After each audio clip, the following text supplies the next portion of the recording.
పాడి రైతులకు నమస్కారం. అజోలా తయారీలో పార్ట్ 2. ఈ అజోలా తయారీలో మనం ముందుగా ఒక గుంతను తయారు చేసుకోవాలా. ఈ గుంత వెడల్పు 5 అడుగులు, పొడవు 10 అడుగులు, లోతు 3 అడుగులుగా ఉండేటట్టుగా చూసుకోవాలి. ఈ గుంతలో మనం నీరు ఇంకిపోకుండా ఒక టార్పాలిన్ షీట్ ని కప్పి మనం అరేంజ్మెంట్ అనేది చేసుకోవాలి. ఈ గుంతలో మనం 10 నుంచి 15 కేజీల సారవంతమైన మట్టి, 2 కేజీల ఆవు పేడ, 30 గ్రాముల సూపర్ ఫాస్ఫేట్ ను 10 లీటర్ల నీటిలో కలిపి టార్పాలిన్ పట్టపై మనం పొయ్యాలి. 10 సెంటీమీటర్ల నీటి మట్టంలో నీరు ఉండేటట్టుగా మనం ఎప్పుడు కూడా ఈ అజోలా తొట్టెలో 10 సెంటీమీటర్ల నీరు మట్టం అనేది ఉండేటట్టుగా మనం చూసుకోవాలి.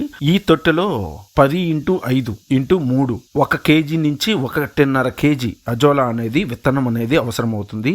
ఈ అజోలా విత్తనం అనేది మన శ్రీనివాస్ అగ్రో సీడ్స్ నందు అవైలబిలిటీగా ఉంటుంది. కావాల్సిన వాళ్ళు ఆర్డర్ పెట్టుకోవచ్చు.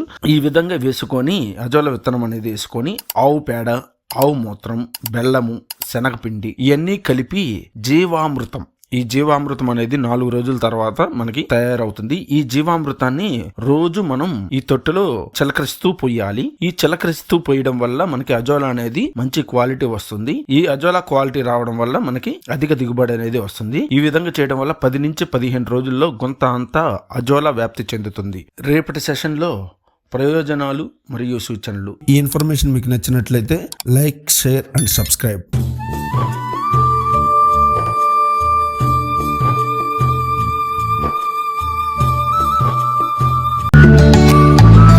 నేను నీకు పెట్టిన అన్నం కాదురా అబ్బాయి.